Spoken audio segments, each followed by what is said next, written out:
Hello everyone, welcome to the channel agricultural studies. मेरा नाम है दिवाकर खत्री और आज इस वीडियो के दौरान हम सॉइल साइंस सब्जेक्ट के course title fundamentals of soil science के अंदर सबसे पहले टॉपिक के बारे में बात करने वाले हैं, जो कि है कॉन्सेप्ट ऑफ सॉइल।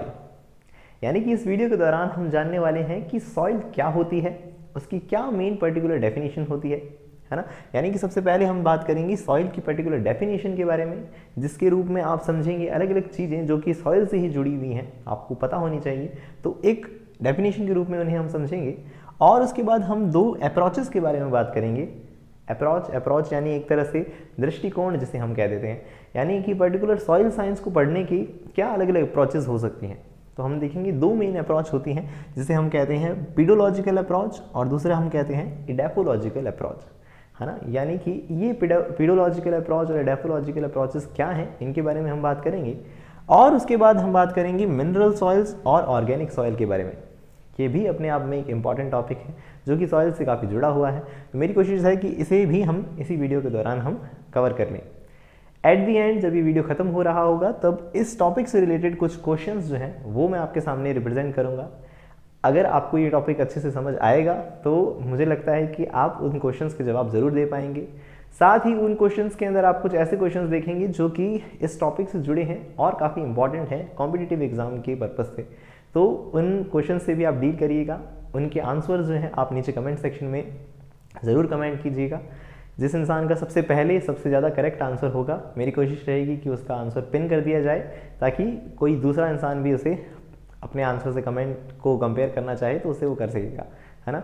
साथ ही मैं आपको बताना चाहूँगा कि फंडामेंटल्स ऑफ सॉइल साइंस से पहले मैं एंटेमोलॉजी के ऊपर भी दो जो कोर्सेज हैं उनके ऊपर ऑलरेडी वीडियोस बना चुका हूँ। अगर इन केस आप उन टॉपिक्स को देखना चाहें तो उनके लिंक ऊपर आई बटन के साथ नीचे डिस्क्रिप्शन बॉक्स में अवेलेबल हैं, आप चाहें तो उन्हें देख सकते हैं।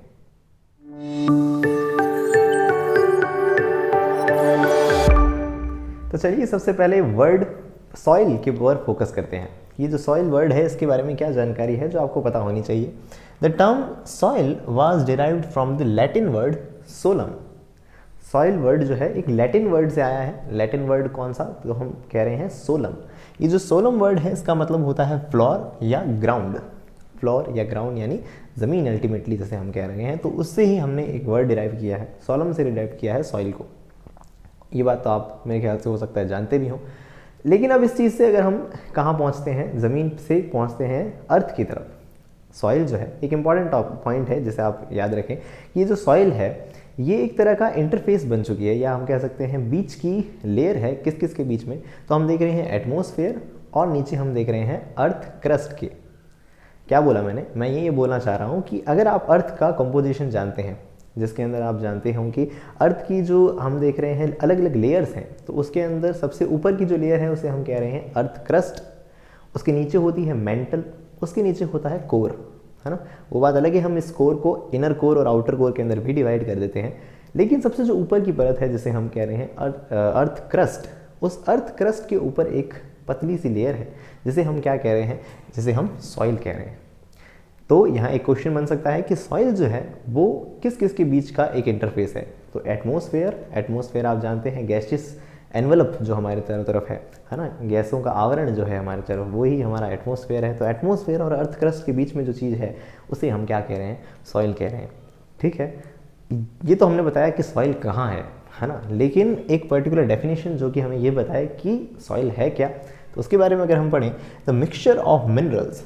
तो सॉइल क्या है, minerals, organic matter, gases, liquid और साथ में लार्ज नंबर ऑफ ऑर्गेनिजम्स का मिक्सचर।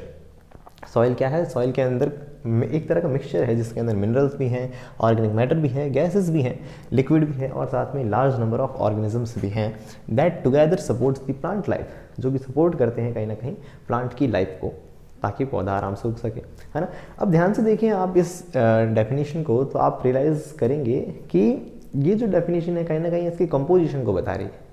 ये बता रही है कि सॉइल के अंदर क्या क्या होता है। सॉइल के अंदर ऑर्गेनिक मैटर होता है, मिनरल्स होते हैं, गैसेस होते हैं, लिक्विड होते हैं, है ना, ऑर्गेनिजम्स होते हैं। लेकिन कहने का मतलब ये हुआ कि एक तरह से कंपोजिशन को बता रही है ना।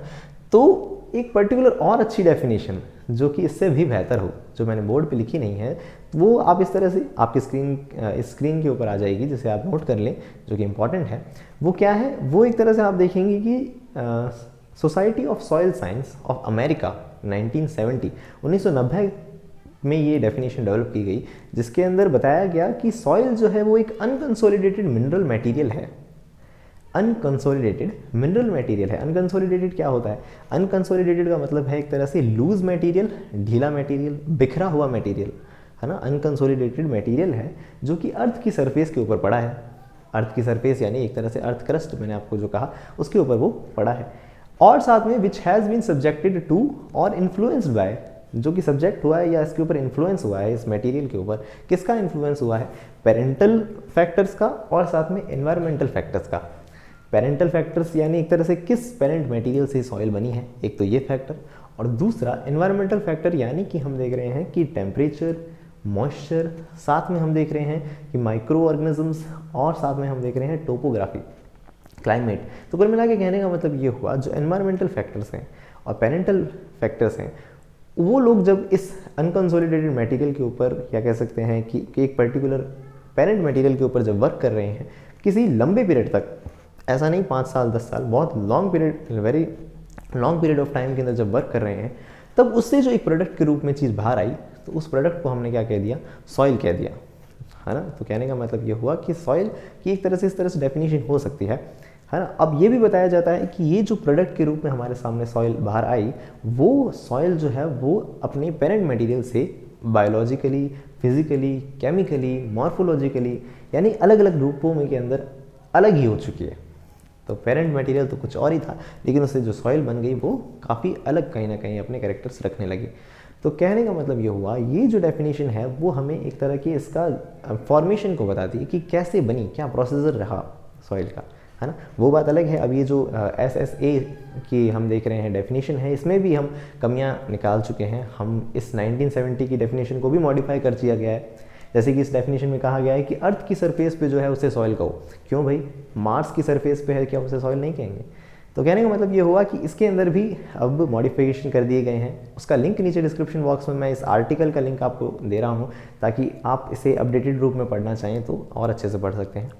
कहने का मतलब इस डेफिनेशन को बताने का मकसद ये था कि आपको ये बताना कि एक सॉइल एक तरह का अनकंसोलिडेटेड मटेरियल, मिनरल मटेरियल है ना।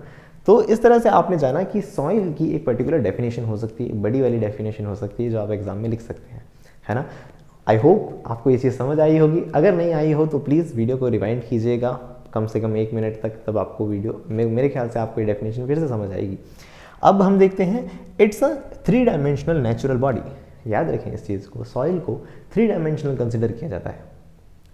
3 डायमेंशन, 2D का क्या मतलब, 3D का मतलब हम क्या कह रहे हैं? 3D मतलब जिसमें लेंथ, ब्रेथ और हाइट तीनों हो, है ना। लेंथ, ब्रेथ और नीचे हाइट भी हो।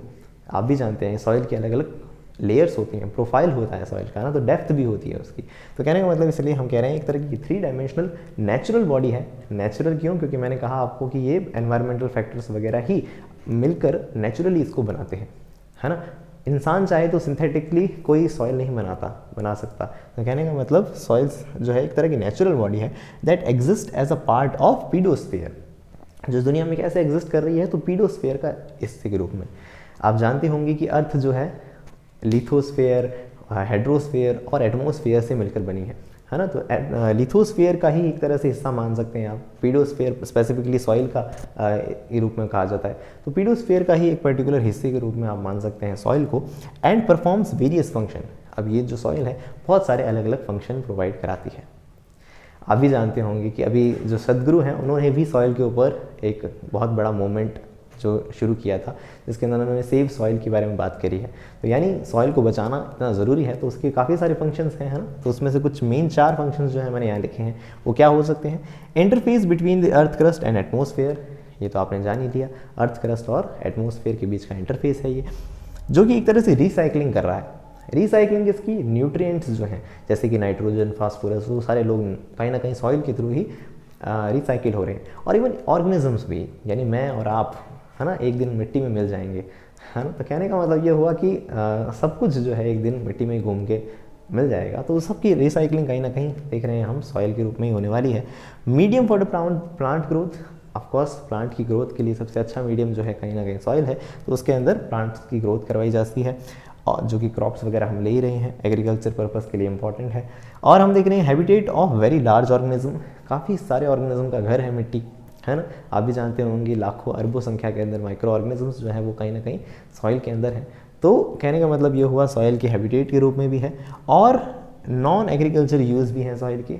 नॉन एग्रीकल्चर जैसे बिल्डिंग्स बनाना, रिक्रिएशन यानी पार्क वगैरह बना देना, और साथ में वेस्ट लैंड जो है जहाँ पे कचरा वगैरह डाला जाता है। तो कहने का मतलब ये हुआ कि इस तरह से इसके नॉन एग्रीकल्चरल यूज़ भी है। तो कहने का मतलब ये हुआ, ये बोर्ड जो है काफ़ी छोटा है, इसके अंदर मैंने काफ़ी लिमिटेड चीज़ें ही लिख पाया, लेकिन मेरी कोशिश रही कि आपके सामने एक ऐसी डेफिनेशन रिप्रेजेंट करूं जो कि इम्पॉर्टेंट है काफ़ी। तो उसके आप, मैं होप करूंगा आपने वो नोट कर ली होगी, उसे समझने की कोशिश करें आप, वो भी बहुत अच्छी इंपॉर्टेंट डेफिनेशन है। ओके, तो इस तरह से हमने एक आइडिया लिया कि भाई सॉइल है क्या। ओके, नेक्स्ट स्लाइड में हम जानेंगे कि सॉइल से जुड़ी हुई दो अप्रोचेज जो कि हैं पीडोलॉजिकल और एडाफोलॉजिकल अप्रोच, तो उनके बारे में भी हम नेक्स्ट स्लाइड में बात करने वाले हैं। तो अब तक आपने जाना है सॉइल क्या है, उसकी क्या डेफिनेशंस हैं। अच्छा, डेफिनेशंस मैं कहूँ आपको तो एक नहीं है, दो नहीं है, बहुत सारी हैं सॉइल की डेफिनेशंस, है ना। तो हम देख रहे हैं अलग अलग जो साइंटिस्ट थे, जैसे कि फादर ऑफ जिन्हें हम कहते हैं सॉइल साइंस, जैसे जो कि हैं डोकोचाइव, है ना। हो सकता है मैं इनका नाम सही तरह से प्रोनाउंस नहीं कर रहा हूँ। तो डोकोचाइव या जो भी अलग अलग साइंटिस्ट हुए हैं, है ना, तो उन्होंने अलग अलग सॉइल की डेफिनेशंस दी हैं। तो अगर आप उनको पढ़ना चाहें तो नीचे डिस्क्रिप्शन बॉक्स में जो PDF अवेलेबल है आप उससे पढ़ सकते हैं। तो काफ़ी अलग अलग तरह की डेफिनेशन जो कि अल्टीमेटली बताती हैं कि सॉइल एक नेचुरल बॉडी है, और इसी तरह से जुड़ी हुई चीज़ें जो हमने पिछली स्लाइड में बात करी, है ना। अब हम बात करते हैं दो अप्रोचेस के बारे में, किस तरह से सॉइल को पढ़ना है, क्या दो मेन दृष्टिकोण से पढ़ना है। तो सबसे पहला हम देख रहे हैं पीडोलॉजिकल अप्रोच। अच्छा, पीडोलॉजिकल और एडाफोलॉजिकल दोनों ही वर्ड जो है एक तरह से हम देख रहे हैं ग्रीक वर्ड से डिराइव्ड है। ग्रीक वर्ड कौन सा, तो हम देख रहे हैं यहाँ है पीडो, है ना। तो इसका मतलब होता है सॉइल और अर्थ, सॉइल और अर्थ जिसका मतलब है, और यहाँ एडाफस का मतलब है सॉइल और ग्राउंड, है ना। तो अल्टीमेटली दोनों ही क्या है, सॉइल से जुड़े हुए एक तरह से वर्ड है।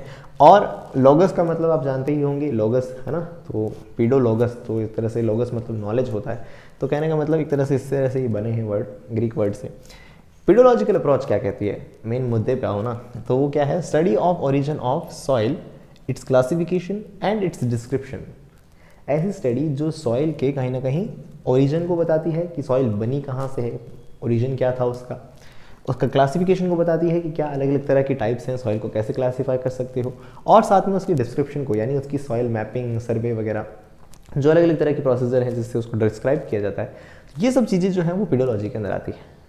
सॉइल किस तरह से बनी वगैरह, उसकी थ्योरेटिकल चीज़ें जो क्या होती है उसके ऊपर फोकस्ड है पीडोलॉजी, है ना। तो it does not focus on immediate practical use of soil, ये सॉइल की यूज़ के ऊपर फोकस नहीं है। इसको कोई मतलब इस स्टडी के अंदर हम ये नहीं देखते कि इस सॉइल से हमें क्या फ़ायदा है, हमें क्या क्या इसकी प्रोडक्ट्स हम क्या बना सकते हैं, इसमें क्या उगा सकते हैं, क्या नहीं उगा सकते, तो वो हमारा फोकस नहीं है इसके अंदर, है ना। तो ये इमीडिएट इसके प्रैक्टिकल यूज़ के ऊपर फोकस नहीं है स्टडी। ये स्टडी इसके ऊपर फोकस्ड है कि इसका ओरिजिन क्या है, इसका क्लासिफिकेशन क्या है, इसका डिस्क्रिप्शन क्या है।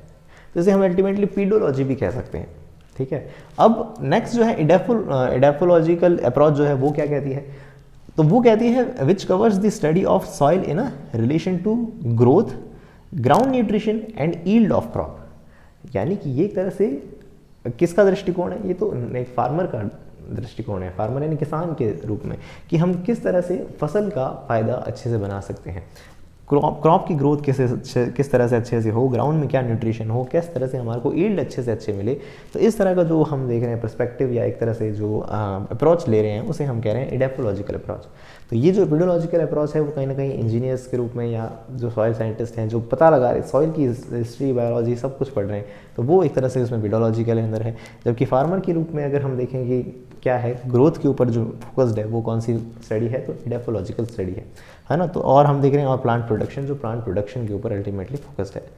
तो कहने का मतलब ये हुआ, इस तरह से दो अप्रोचेस हैं सॉइल स्टडी की जिसके बारे में अभी हमने जाना। ओके, तो चलिए अब एक छोटे से टॉपिक के बारे में और बात कर लेते हैं जो कि है मिनरल सॉइल और ऑर्गेनिक सॉइल। मिनरल सॉइल यानी जिसके अंदर ऑफकोर्स मिनरल्स होंगे, मिनरल्स यानी इनऑर्गेनिक मटेरियल, इनऑर्गेनिक मटेरियल या इनऑर्गेनिक कंपाउंड्स जिसके अंदर कार्बन नहीं है ना। ऑर्गेनिक हम इन जनरली किसे कहते हैं, ऑर्गेनिक कंपाउंड जिसके अंदर कहीं ना कहीं कार्बन है ना। तो वैसे ही इनऑर्गेनिक कौन सा, जिसमें कोई कार्बन का कॉन्स्टिट्यूशन नहीं है। तो inorganic constituents dominate in mineral soils, मतलब ऐसी सॉइल जिसके अंदर इनऑर्गेनिक मटेरियल ज़्यादा है as compare to organic material, तो उस कंडीशन में उसमें वही डोमिनेट है, तो उसे हम मिनरल सॉइल कह देते हैं। इन जनरल अगर आप जानते हो कि सॉइल का जो कंपोजिशन होता है उसके अंदर हम कहते हैं 45% मिनरल्स होते हैं, है ना, इनऑर्गेनिक मटेरियल होता है, और 5% कहीं क्या होता है, सिर्फ ऑर्गेनिक मैटर होता है। तो सोचो 45%। अच्छा, इस कंपोजिशन के बारे में नेक्स्ट वीडियो के अंदर हम अच्छे से बात करेंगे सॉइल के, लेकिन अभी आप इस तरह से जान लें कि इसके जो कंपोजिशन होता है उसके अंदर 45% अगर हम कह रहे हैं वो मिनरल्स होते हैं। तो इन जनरल अगर कोई किसी सॉइल की बात नहीं हो रही है, किसी स्पेसिफिक अमाउंट की बात नहीं हो रही है, तो उस केस में हम विदाउट एनी स्पेसिफिक कंसिडरेशन, है ना, किसी कोई कंसिडर नहीं किया है हमने किसी पर्टिकुलर सॉइल को, तब हम वहाँ मिनरल सॉइल की बात कर रहे हैं। ओके, लेकिन अगर हम पर्टिकुलर किसी सॉइल के बारे में किसी और सॉइल के बारे में बात करना चाहें तो वो हो सकती है ऑर्गेनिक सॉइल।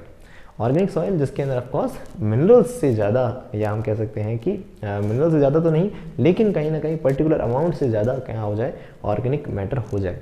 कितना पर्टिकुलर अमाउंट से ज़्यादा, तो हम कह रहे हैं 20%। तो 20% एक क्राइटेरिया है कि इससे ऊपर ही होना चाहिए, या एटलीस्ट 20% तो होना चाहिए। किसी सॉइल के अंदर 20% एटलीस्ट अगर ऑर्गेनिक मैटर प्रेजेंट है तो उसे हम क्या कह देते हैं, ऑर्गेनिक सॉइल कह देते हैं, है ना। सॉइल हैविंग मोर देन और एटलीस्ट 20%, 20% से ज़्यादा होगा तभी चलेगा, लेकिन 20% तो होना ही चाहिए। और organic constituent are known as organic soil. तो एक तरह से आपने जान लिया मिनरल सॉइल और ऑर्गेनिक सॉइल में क्या डिफरेंस है। ये बनी कैसे है ये सॉइल, तो ये derived from soil solid geological deposits. ये वैसे तो मैंने आपको बताया थोड़ा सा, लेकिन और क्लेरिफाई कर दूं अगर आपको कि सॉइल्स बनी कैसे हैं, तो आप जानते हैं कि एटम्स जो है वो मिलके कहीं ना कहीं, एटम्स या एक तरह से एलिमेंट्स जो आपस में जुड़ के कंपाउंड बनाते हैं। वैसे तो पहले मॉलिक्यूल बनाते हैं, मॉलिक्यूल कंपाउंड बनाते हैं। तो ये जो कंपाउंड है, इन्हीं कंपाउंड से मिलकर रॉक्स बनी, रॉक्स यानी चट्टानें बनी। इन चट्टानों की जब विदरिंग हुई, विदरिंग यानी एक तरह से उनका टूटना, वो जब टूटी अलग अलग प्रोडक्ट्स के रूप में, बहुत सारे उनके ऊपर अलग अलग प्रोसेस हुए, फैक्टर्स अलग अलग उसके ऊपर काम करने लगे, तब उस प्रोसेस होने के बाद जो चीज़ हमारे सामने प्रोडक्ट के रूप में सामने आई, वो एक तरह से सॉइल है। तो जो इन जनरल हम सॉइल कह रहे हैं वो मिनरल सॉइल ही है, और developed from accumulation of plant residue preserved by stagnant water.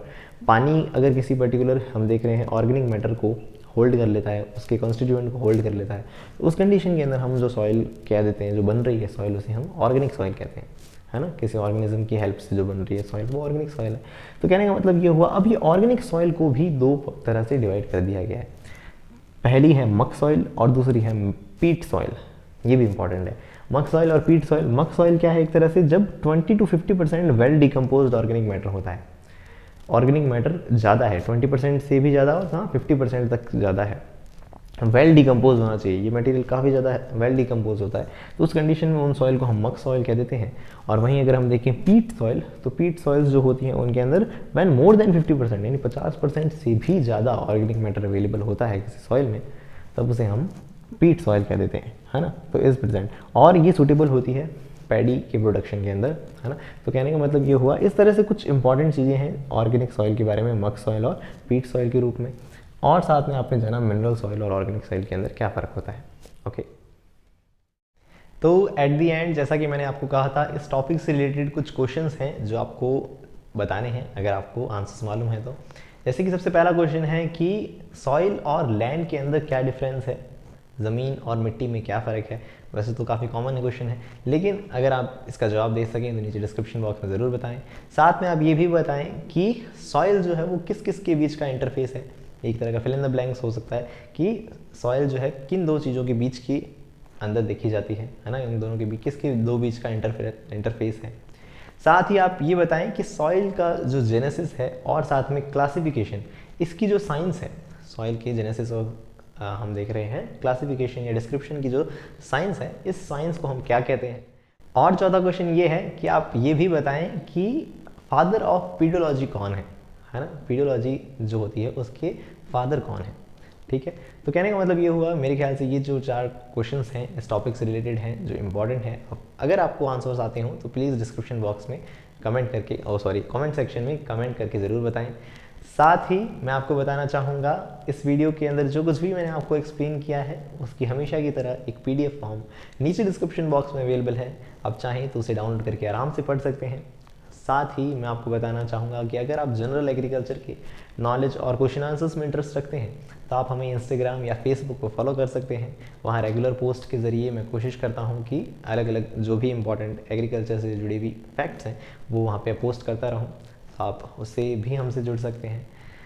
साथ ही मैं कहूँगा आप प्लीज़ इस वीडियो को लाइक करें, क्योंकि इस वीडियो को लाइक करने से इस चैनल का सपोर्ट तो मिलेगा ही, चैनल को सपोर्ट तो मिलेगा ही, साथ ही इस चैनल की और भी जो इंपॉर्टेंट वीडियोस होंगी या इस चैनल से जुड़ी हुई और भी बातें जो हैं यूट्यूब आपको रिकमेंड करता रहेगा, तो आप इस चैनल से और अच्छे से जुड़ सकते हैं। तो इसी तरह की वीडियोस के लिए जुड़े रहिएगा एग्रीकल्चरल स्टडीज़ से।